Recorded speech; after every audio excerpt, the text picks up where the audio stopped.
அன்பு சொந்தங்களுக்கு இனிய வணக்கங்கள். இன்றைய பதிவுல தனுசு ராசி அன்பர்களுக்கான மே மாத ராசி பலன்களை தான் பார்க்க போறோம். இந்த மே மாதத்துல கிரக நிலைகளின் சஞ்சாரத்தை பார்க்கும் போது சூரியனும் புதனும் இணைவு பெற்று மேஷ ராசியில சஞ்சாரம் செய்யறாங்க.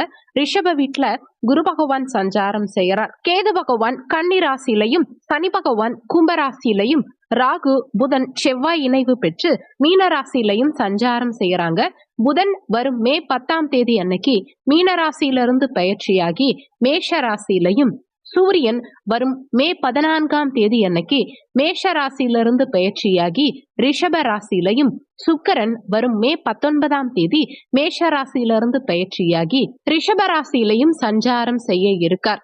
இந்த கிரக நிலைகளின் சஞ்சாரத்தின்படி உங்களுக்கு இந்த மாதத்துல என்ன மாதிரியான பலன்கள் கிடைக்கும்ங்கிறத தெளிவாகவும் விரிவாகவும் இந்த பதிவுல நாம பார்க்க போறோம். கொஞ்சம் கூட வீடியோவை ஸ்கிப் பண்ணாம முழுமையா பார்க்க முயற்சி செய்யுங்க. வாங்க வீடியோக்குள்ள போலாம். தனுசு ராசியை பொறுத்த வரைக்கும் மூலம் 1, 2, 3, 4 பாதங்கள், பூராடம் 1, 2, 3, 4 பாதங்கள், உத்திராடம் 1ஆம் பாதத்தை உள்ளடக்கியது தனுசு ராசி. தனுசு ராசிக்கு அதிபதி குரு பகவான். வீடியோல சொல்லக்கூடிய பலன்கள் ஆண் பெண் இருபாலருக்கும் பொருந்தக்கூடிய பலன்கள். தனுசு ராசி அன்பர்களுக்கு உங்க பாக்கியாதிபதி சூரிய பகவான் பஞ்சமஸ்தானமான 5ஆம் பாவகத்துல உச்சபலம் பெற்று சஞ்சாரம் செய்யறது விசேஷம். அவர் 5ஆம் இடத்துல இருந்து தன்னுடைய சமசப்தம பார்வையா லாபஸ்தானத்தை பார்க்கறது கூடுதல் விசேஷம். சூரிய பகவானால வெளிநாடு செல்லக்கூடிய யோகம் இந்த காலகட்டத்துல தனுசு ராசி அன்பர்களுக்கு சிறப்பாவே உண்டு. குழந்தைகள் மூலமா அனுகூலங்கள் உண்டாகும். குழந்தைகளுக்கு கடந்த காலகட்டங்கள்ல இருந்த உடல்நல தொந்தரவுகள் சரியாகும். குழந்தைகள் கிட்ட இருந்து பிரிஞ்சு இருந்தவங்க கூட மீண்டும் குழந்தைகளோட ஒன்றிணையக்கூடிய அமைப்புகளை கொடுக்கும். காதல்ல வெற்றி கிடைக்கும். ஒரு சிலருக்கு தந்தை மூலமா அனுகூலம் உண்டாகும். தந்தை காரகனும் தந்தை ஸ்தானாதிபதியுமான சூரிய பகவான் உச்சமடைஞ்ச காரணத்தினால தந்தைக்கு இருந்த கடந்த காலகட்டங்கள்ல இருந்த உடல்நல தொந்தரவுகள் சரியாகிறது மட்டும் இல்லாம தந்தை மூலமா அனுகூலங்கள் உண்டாகும். லாபங்கள் கூடும். அதே மாதிரி உங்க ராசி அதிபதியும் சுகஸ்தானாதிபதியுமான குரு பகவான் 6ஆம் இடத்துல மறைஞ்சு சஞ்சாரம் செஞ்சாலுமே அவர் தன்னுடைய பாக்கிய பார்வையா உங்க தன குடும்ப வாக்குஸ்தானமான 2ஆம் பாவகத்தை பார்க்கும் காரணத்தினால பொருளாதார தடங்கல்கள் விலகும். அதே மாதிரி குடும்பத்துல இருந்த சண்டை சச்சரவுகள் மனஸ்தாபங்கள் எல்லாமே நீங்கி குடும்பத்துல நிம்மதி பிறக்கும். தன காரகன் குரு பகவான் தனஸ்தானத்தையே பார்க்கும் காரணத்தினால தன வருமானம் இந்த காலகட்டத்துல உங்களுக்கு சிறப்பா இருக்கும். பொருளாதார முன்னேற்றம் சிறப்பா இருக்கும்.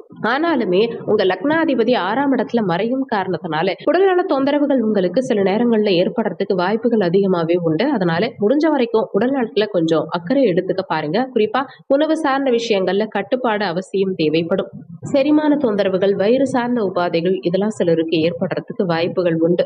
சுகஸ்தான அதிபதியும் அதே குரு பகவான். அதனால தாயோடைய உடல் நலத்திலையும் கொஞ்சம் கூடுதல் கவனம் எடுத்துக்க பாருங்க. தாயோட இணக்கமா நடந்துக்க பாருங்க. முயற்சி ஸ்தானமான 3ஆம் பாவகத்துல சனி பகவான் ஆட்சி பலம் பெற்று சஞ்சாரம் செய்யும் காரணத்தினால தைரிய வீரியம் அதிகரிக்கும். எடுக்கும் முயற்சிகளில் வெற்றி கிடைக்கும். சகோதர உறவுகளோட நல்ல பாண்டிங் இருக்கும். கையெழுத்து சார்ந்த துறைகள்ல இருக்கவங்களுக்கும், பயணங்கள் சார்ந்த துறைகள்ல இருக்கவங்களுக்கும், கலைத்துறைகள்ல இருக்கவங்களுக்கும் இந்த காலகட்டத்துல நல்ல முன்னேற்றம் நிச்சயம் இருக்கும். மெக்கானிக்கல் ஃபீல்டுல இருக்கவங்களுக்கும், இயந்திரம் சார்ந்த துறைகள்ல இருக்கவங்களுக்கும், இரும்பு காரகத்துவம் வரக்கூடிய தொழில் செய்யறவங்களுக்கும் இந்த காலகட்டத்துல மிகப்பெரிய முன்னேற்றம் நிச்சயம் இருக்கும். சுகஸ்தானத்துல ராகு பகவான் சஞ்சாரம் செய்யறார். அதே மாதிரி விரையாதிபதியான செவ்வாயும் அங்க ராகுவோட சேர்க்கை பெற்று சஞ்சாரம் செய்யும் காரணத்தினால தாயோடைய உடல் நலத்துல கூடுதல் அக்கறை தேவைப்படும்.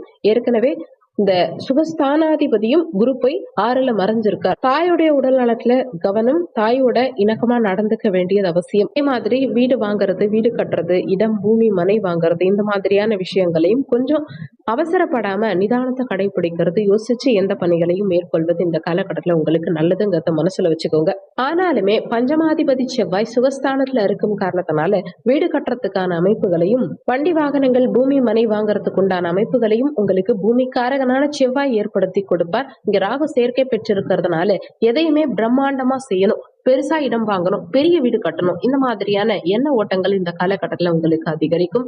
குழந்தைகளுடைய உடல்நலம் சார்ந்த விஷயங்கள் இந்த காலகட்டத்துல திருப்திகரமா இருக்கும். ஒரு சிலருக்கு உங்க குழந்தைகள் வெளியூர் வெளிநாடு சென்று ஹாஸ்டல்ல தங்கி படிக்கிறதுக்கு உண்டான அமைப்புகளை எல்லாம் கொடுக்கும். ஆனாலுமே வரும் மே 19 வரைக்கும் 6ஆம் இடமான ருணரோக சத்ருஸ்தானாதிபதி சுக்கிர பகவான் பஞ்சமஸ்தானத்துல சஞ்சாரம் செய்யும் காரணத்தினால குழந்தைகளுடைய உடல் நலத்துல வரும் மே 19 வரைக்கும் சின்ன சின்ன உடல் உபாதைகள் உண்டாகலாம். வரும் மே 19ஆம் தேதிக்கு பிறகு சுக்கிரன் 6ஆம் இடத்துல ஆட்சி பலம் பெற்று சஞ்சாரம் செய்யும் காரணத்தினால கடன் கிடைத்தாலுமே இந்த காலகட்டத்துல கடன் உங்க கெப்பாசிட்டிக்கு மேல போகாம பாத்துக்கோங்க. அளவா கடன் வாங்குங்க, பெரிய அளவுல கடன் வாங்க வேண்டாம். ஏன்னா 6ஆம் அதிபதி வலிக்கும் போது கடனை வளர்க்கலாம். அதே மாதிரி எதிரிகள் வகையிலையும் கொஞ்சம் கவனமா இருந்துக்கிறது உங்களுக்கு நல்லது. எதிரிகளுடைய தொந்தரவுகளையும் இந்த காலகட்டம் உங்களுக்கு கொஞ்சம் அதிகப்படுத்தும்ங்கிறத மனசுல வச்சுக்கோங்க.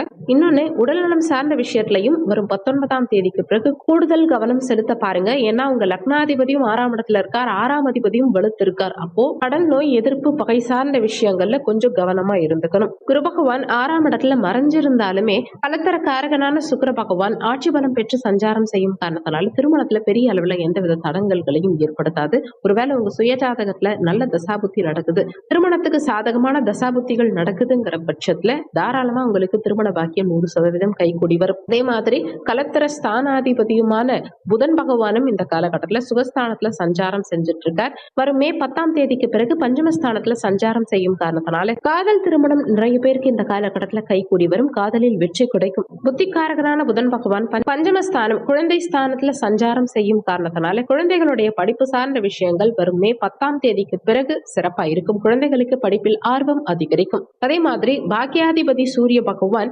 இப்போதைக்கு பஞ்சமஸ்தானமான 5ஆம் பாவகத்துல உச்சபலம் பெற்று சஞ்சாரம் செய்யும் காரணத்தினாலையும், அதே மாதிரி வரும் 14ஆம் தேதிக்கு பிறகு வேலை ஸ்தானமான 6ஆம் இடத்துக்கு சஞ்சாரம் செய்யும் காரணத்தினால குருவோடு இணைந்த சூரிய பகவான் உங்களுக்கு அரசு உத்தியோகத்துக்கு சாதகமான பலன்களை கொடுப்பார். இந்த காலகட்டத்துல தனுசு ராசி அன்பர்கள் தாராளமா அரசு உத்தியோகத்துக்கு எதிர்பார்க்கலாம். அரசு உத்தியோகம் கிடைக்கிறதுக்கு நிறைய வாய்ப்புகள் உண்டு. ஏற்கனவே அரசு சார்ந்த உத்தியோகத்துல இருக்கவங்களுக்கும் இந்த காலகட்டத்துல பதவி உயர்வு முன்னேற்றம் கிடைக்கும்.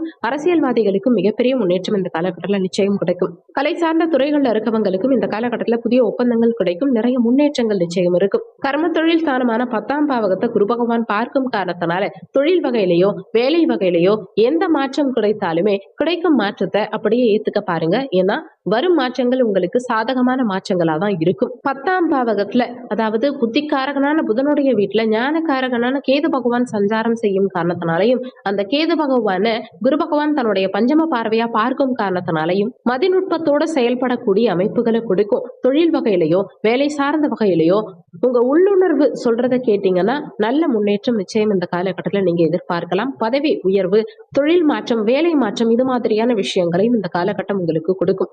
வரும் மே 19ஆம் தேதிக்கு பிறகு உங்க லாபாதிபதி சுக்கிர பகவான் ஆட்சி பலம் பெற்று சஞ்சாரம் செய்யும் காரணத்தினால நல்ல லாபங்கள் இந்த காலகட்டத்துல உங்களுக்கு மாத பிற்பகுதியில் அதிகரிக்கும். அழகு சார்ந்த துறைகள்ல இருக்கவங்களுக்கும், பெண்கள் சார்ந்த துறைகள்ல இருக்கவங்களுக்கும், கலை சார்ந்த துறைகள்ல இருக்கவங்களுக்கும், வண்டி வாகனம் சார்ந்த துறைகள்ல இருக்கவங்களுக்கும், டெக்ஸ்டைல் ஷாப் வச்சிருக்கவங்க, விவசாய துறையில இருக்கவங்க, உணவு சார்ந்த துறைகள்ல இருக்கவங்க, இவங்களுக்கெல்லாம் மிகப்பெரிய முன்னேற்றம் இந்த காலகட்டத்தில் நிச்சயம் இருக்கும். அதே மாதிரி உங்க விரயமோட்ச ஸ்தானத்தை கடந்த காலகட்டங்கள்ல சனி பகவான் பார்த்த காரணத்தினால வெளிநாடு செல்வதில் தடை, தேவையில்லாத விரய செலவுகள், இதெல்லாம் நிறைய தனுசு ராசி என்பவர்களுக்கு கடந்த காலகட்டங்கள்ல கொடுத்திருக்கும்.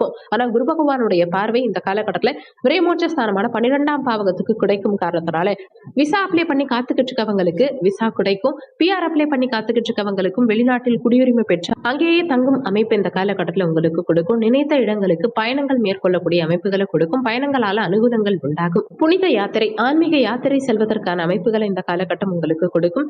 இந்த மாதம் சிறப்பா அமைய நீங்க செய்ய வேண்டிய தெய்வ வழிபாடு என்னன்னா, உங்க ராசி அதிபதி குரு பகவான் 6ஆம் இடத்துல மறைஞ்சு சஞ்சாரம் செய்யும் காரணத்தினால வியாழக்கிழமை தினங்கள்ல தட்சணாமூர்த்தி வழிபாடு செய்யறதுனால தடங்கல்கள் விலகும், நினைத்த காரியம் நிறைவேறும். இந்த வீடியோல உங்களுக்கு ஏதாவது சந்தேகம் இருந்தா கீழே இருக்க கமெண்ட் செக்ஷன்ல சொல்லுங்க. நன்றி. மற்றொரு நல்ல பதிவோடு மீண்டும் உங்களை சந்திக்கிறோம்.